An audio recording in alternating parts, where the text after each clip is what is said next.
Hello student, हम आज बात करेंगे क्लास नाइन्थ के अंदर चैप्टर फर्स्ट चल रहा है आपका। हमारा चैप्टर फर्स्ट में हम पढ़ चुके हैं। पिछली क्लास हमने एक क्लास हम कर चुके हैं। इसके अंदर हमने जिसके बारे में जाना पदार्थ की अवस्थाओं के बारे में हमने उसके अंदर पढ़ा है। यदि आपने पिछली वीडियो ना देखी है तो उसे भी ज़रूर देखें, जिससे कि आने वाले जो लेक्चर हैं ये भी आपको समझ में आए। यदि आप पिछली वीडियो को ना देखेंगे और यदि आप बीच में से देखते हैं वीडियो को तो कोई भी आपकी समझ में नहीं आएगा। मैं आपको दोबारा बता दूं कि आप यदि पिछली वीडियो को नहीं देखोगे तो अगली आने वाली वीडियो आपको समझ में नहीं आएंगी। तो इससे आप शुरू से ही वीडियो को देखें। अभी ये आपकी केमिस्ट्री की क्लास है फर्स्ट चैप्टर की, तो इसलिए मैं पहले ही बता रहा हूँ इसमें एक ही लेक्चर हुआ है अभी तक। ये आज का सेकंड क्लास है, तो इसे सेकंड क्लास है, आज इसे पढ़ें। ठीक, आज हम इसके अंदर स्टार्ट करते हैं हम सेकंड क्लास को। इसके अंदर मैं आपको बताऊंगा पदार्थ की अवस्थाओं में परिवर्तन, यानी कि जो पदार्थ की जो अवस्था है उनमें परिवर्तन कैसे होता है। जैसे ठोस से द्रव में, द्रव से गैस में, गैस से फिर आपकी द्रव में, द्रव से फिर ठोस में कैसे बनती हैं, उस प्रक्रिया को मैं आपको बताऊँगा और आगे हम इसके बारे में बात करेंगे। ठीक, हम बात करेंगे अवस्था में परिवर्तन की बात करें। पदार्थ की अवस्थाओं में परिवर्तन किस प्रकार से होता है। ठीक, इसके अंदर यदि हमने कोई ठोस पदार्थ हमारा क्या है, ठोस को हमें किस में बदलना, द्रव में। किस में बदलना, द्रव में। यहाँ पर द्रव है। ठोस से हमें जब द्रव चेंज करना होगा, ठोस से जब हमें द्रव चेंज करना होगा तो हम क्या करेंगे, इसे ऊष्मा में यानी गर्म करेंगे द्रव को, यानी क्या करेंगे, ऊष्मा। जब हम ठोस को ऊष्मा देंगे तो वे क्या हो जाएगी, द्रव में। क्या इसमें हो जाएगा, द्रव में परिवर्तन। यदि हम द्रव से किस में बदलना चाहें, गैस में। किस में, द्रव को हम किस में बदलें, गैस में, गैसीय अवस्था में। हमने ठोस अवस्था से किस में बदली, द्रव में, तो हमने क्या करा, ऊष्मा दी। फिर यदि हम द्रव अवस्था से गैसीय अवस्था में बदलें, किसमें, गैसीय अवस्था में बदलें, गैसीय अवस्था में बदलें तो क्या करेंगे, ऐसे भी हम क्या करेंगे, ऊष्मा। क्या देंगे, ऊष्मा। यदि द्रव को भी हम क्या दें, ऊष्मा दें, तो ये किस में बदल जाएगी, गैसीय अवस्था में। किस में बदल जाएगी, गैसीय अवस्था में। यदि हम फिर गैस से हमें क्या मिलनी चाहिए, हम सोच रहे हैं हमें द्रव मिल जाए। क्या मिल जाए, गैस से हमें चाहिए द्रव। तो गैस से हमें क्या चाहिए, द्रव। जैसा डायग्राम को ध्यान से देखना। अब गैस से हमें द्रव चाहिए रहा तो हमें गैस को ठंडा कर देंगे तो द्रव मिल जाएगा, यानी शीतलता। क्या करेंगे, शीतलता।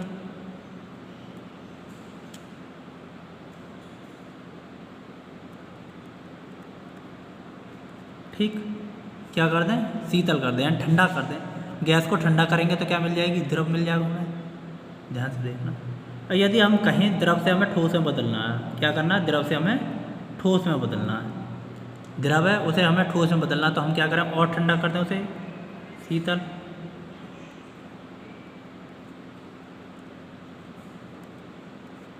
तलता कर दें उसे, और क्या कर दें, शीतलता कर दें। अब ये डायग्राम समझ में आया, वो बहुत ही सिंपल डायग्राम है।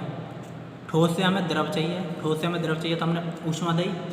यदि हमें द्रव अवस्था से फिर हमें गैसीय अवस्था में बदलनी है, जो द्रव अवस्था है उसे गैसीय अवस्था में बदलनी, फिर हमने ऊष्मा दी। क्या दी, ऊष्मा दी। यदि फिर हमें क्या चाहिए, हमें गैस से क्या चाहिए, द्रव चाहिए। गैसीय अवस्था से हमें द्रव चाहिए तो हमने क्या करा, उसे ठंडा कर दिया, शीतलता कर दी। शीतलता मतलब ठंडा। फिर हमें द्रव से क्या चाहिए, ठोस चाहिए। द्रव से हमें क्या चाहिए, ठोस चाहिए, तो हमें क्या कर दे, फिर शीतलता कर दे। तो ये आपको एक सिंपल डायग्राम के तौर पे मैंने समझाने का प्रयास किया है आपको, और ये आपको समझ में भी आया होगा कि जब हमें ठोस से द्रव चाहिएगा तो ऊष्मा करेंगे, जब द्रव से फिर गैस चाहिएगी तो हमें फिर ऊष्मा चाहिएगी, फिर गैस से हम द्रव में लगा करें तो ठंडा करेंगे, शीतलता। और द्रव से हमें ठोस चाहिए तो फिर भी हम क्या करेंगे, शीतलता। ठीक, यहाँ तक आपके क्लियर हुए होंगे ये चीज़ें, ये पॉइंट आपके क्लियर हुए होंगे। ठीक, पदार्थ की अवस्था के बारे में कैसे परिवर्तन हो गए ये आपने जाना। जब ठोस से हमें किस में गए, ठोस से द्रव में, द्रव से फिर गैस में, गैस से फिर द्रव में, द्रव से फिर ठोस में। ये हमारा एक साइक्लेशन बन गया। इसे आपकी समझ में ये आया होगा पूरा कंप्लीट। ठीक, अब हम बात करते हैं कुछ महत्वपूर्ण कुछ महत्वपूर्ण बिंदुओं पर हम बात करते हैं। महत्वपूर्ण जो बातें हैं उनके बारे में हम जानते हैं, जो बिंदु हैं। नंबर 1 बिंदु है आपके पॉइंट है जब न्यूनतम तापमान यानी न्यूनतम तापमान सबसे कम तापमान पर जब ठोस पिघलकर किसमें, जब ठोस है पिघलकर किसमें द्रव में बन जाता तो उसका क्या कहेंगे, गलनांक। क्या कहेंगे, गलनांक कहलाता है।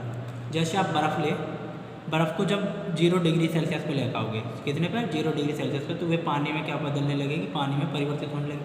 तो यानी कि वे गलने लगी, क्या करने लगी, गलने लगी। तो वह न्यूनतम तापमान जिस पर जो ठोस है, बर्फ़ किस में थी, ठोस में थी, वह पिघल कर अब किस में आ रही है, पानी में आ रही है, तो लिक्विड में बदल रही है, तो वह पिघल किस में बन जाए, द्रव में बन जाती है। ठोस से किस में आए, द्रव में आए, तो वह क्या कहलाएगी, प्रक्रिया गलनांक कहते हैं। क्या कहते हैं, गलनांक। कोई ठोस है, ये आपकी ठोस है, ठोस से ये क्या करनी है, द्रव में, वो हमें प्रक्रिया देगी। अब यहाँ कहेंगे इसे क्या कहेंगे, जब ठोस से द्रव में बदल रही है तो इसे क्या कहेंगे, गलनांक। क्या बोलेंगे, क्या बोलेंगे, गलनांक। ठीक। अब बात करते हैं जब जिस तापमान पर द्रव उबलने लगे, जो द्रव है उबलने लगता है उसे उसका क्या कहेंगे, कथनांक कहते हैं। क्या कहते हैं, कथनांक कहा जाता है। जिस ताप पर जो द्रव है, जैसे आपने लिया पानी, क्या लिया, पानी, पानी कितने डिग्री सेल्सियस पर उबलने लगता है, 100 डिग्री सेल्सियस पर। कितने पर, 100 डिग्री सेल्सियस पर।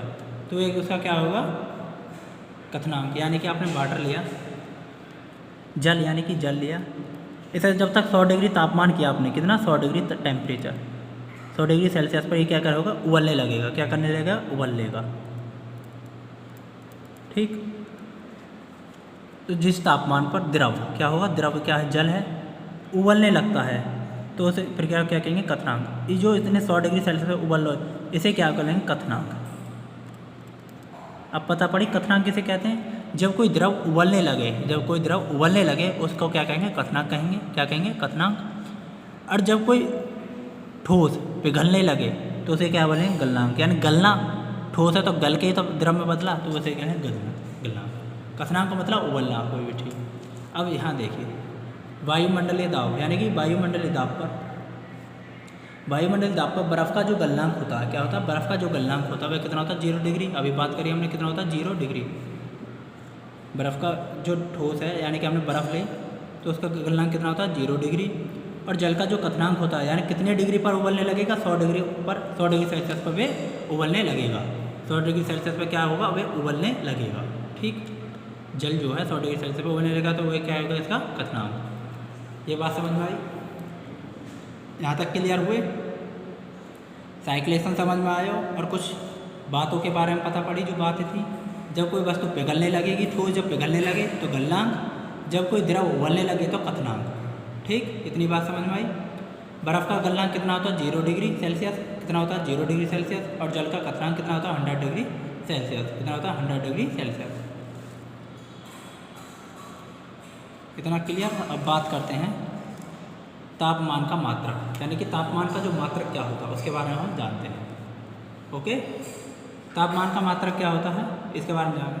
तापमान को मापने के लिए हम कई इकाइयों का प्रयोग करते हैं। कितनी इकाइयों का, बहुत इकाई प्रचलित हैं।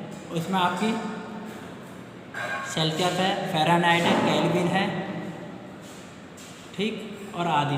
आपकी 5 इकाइयों का, आपके ज़्यादातर आपके में 3 ही हैं, वैसे हम 5 इकाइयों का हम प्रयोग करते हैं। ठीक। रेनविन भी है उसके अंदर, इसके अंदर आपके चैप्टर में 3 ही इकाइयों का प्रयोग किया गया है। ठीक। यहाँ पर हम बात करेंगे तापमान, जो तापमान का मात्रक है उसके बारे में। जो तापमान मापने के लिए कई इकाई प्रचलित हैं, इसके बारे में जाना हमने। इसमें क्या है, जैसे सेल्सियस है, फ़ारेनहाइट है, केल्विन है, रेनविन है। ठीक। ये हैं। जो ये केल्विन होता है, केल्विन जो होता है ताप का ऐसा ही मात्रक होता है। क्या होता है, ताप का ऐसा ही मात्रक होता है। केल्विन क्या होता है, ताप का ऐसा ही मात्रक होता है। ठीक। जो केल्विन है वह क्या होता है, ताप का ऐसा ही मात्रक होता है। अब बात करेंगे केल्विन और सेल्सियस में संबंध। किसमें, केल्विन और सेल्सियस में संबंध के बारे में हम बात करेंगे। केल्विन में क्या, केल्विन जब 0 डिग्री सेल्सियस, 0 डिग्री सेल्सियस कितने के बराबर होगा, 273.15 केल्विन के। कितने, 273.15 केल्विन के। इसे हम 273 केल्विन भी लिख सकते हैं, 273 केल्विन भी हम लिख सकते हैं। ये आपका एक फार्मूला होता है जिसकी सहायता से ही आते हैं। देखिए, यहाँ देखिए, ये सेल्सियस अपॉन 5 बराबर फ़ारेनहाइट माइनस के 32/9 बराबर केल्विन को मतलब के माइनस के 373/273 कितना होता है 273, कितना 273/5, कितना होता है 273/5, ठीक। ये होता है 273/5, ये आपका एक सूत्र होता है जिसकी सहायता से, अब इसमें कहिए 0 केल्विन, किसकी बात करिए 0 डिग्री सेल्सियस 273 केल्विन के बराबर होगा। यदि हम इसे 0 रख देंगे तो 0 में भाग देंगे 0, यहाँ पर देखते हैं, यहाँ देखो इसी की बात करिए सी यानी Celsius degree Celsius upon 5, Fahrenheit minus के 32/9 बराबर केल्विन माइनस के 273.15 भी ले सकते हैं और 273 भी हम ले सकते हैं, ठीक। अपॉन कितना होता है 5, कितना होता है 5। यदि हम 0 डिग्री सेल्सियस की बात करें, किसकी 0 डिग्री सेल्सियस पर, तो सी बराबर कितना होता है 0 डिग्री, कितना होगा 0/5 बराबर किस में बदल रहे हैं हम, केल्विन में संबंध रख रहे हैं, किसमें केल्विन में, तो के माइनस के 273.15/5 पूरे में 5 है, 0 से भाग देंगे 0, मल्टीप्लाई करेंगे 0 में तो 0, 200 माइनस के 273.15, तो ये 0 बराबर कितना होगा के माइनस के 273.15। अब केल्विन को केल्विन में लिखाएंगे तो केल्विन में कितना हो जाएगा, ये इधर आएगा नेगेटिव, इधर आ जाएगा पॉजिटिव के 273.15, इतने केल्विन, क्या आ जाएगा इतने केल्विन। एक केल्विन बराबर कितने होते हैं 273.15 केल्विन, ठीक। कितने समझ पता पड़ी, इतने केल्विन के बराबर होगा। एक सेल्सियस कितने 0 सेल्सियस कितने बराबर होगा, इतने केल्विन के बराबर होगा, ठीक। इतने डिग्री सेल्सियस, ठीक। ये आपको समझ में आया होगा कैसे लिखा रहा है हमने, कैसे आता है इसके बारे में हमने जाना, पता पड़ी। 0 डिग्री सेल्सियस 273 केल्विन के कैसे बराबर होता है इसके बारे में हम जाना। थोड़े से 2 पॉइंट और हैं उनके बारे में और हम पढ़ते हैं। यदि 0 डिग्री यानी कि जो सेल्सियस को केल्विन में जब बदलेंगे, सेल्सियस को किस में केल्विन में बदलने के लिए, सेल्सियस को केल्विन में बदलने के लिए क्या करते हैं हम 273 को जोड़ना होता है। जब सेल्सियस को केल्विन में बदलेंगे तो हमें कितना जोड़ना होगा 273 जोड़ेंगे। जबकि हम केल्विन को सेल्सियस में बदलें, केल्विन है उसे सेल्सियस में बदलेंगे तो 273 क्या होगा, हमें घटाना होगा। क्या करना होगा, घटाना होगा। जैसे यहाँ पर समझें इन 2 पॉइंटों को, ये किस में सेल्सियस में, हमें किस में बदलना है, ये केल्विन में, किस में बदलना है केल्विन में। इसे कन्वर्ट यानी कि इसे बदलना है किसे केल्विन में, किस में केल्विन में।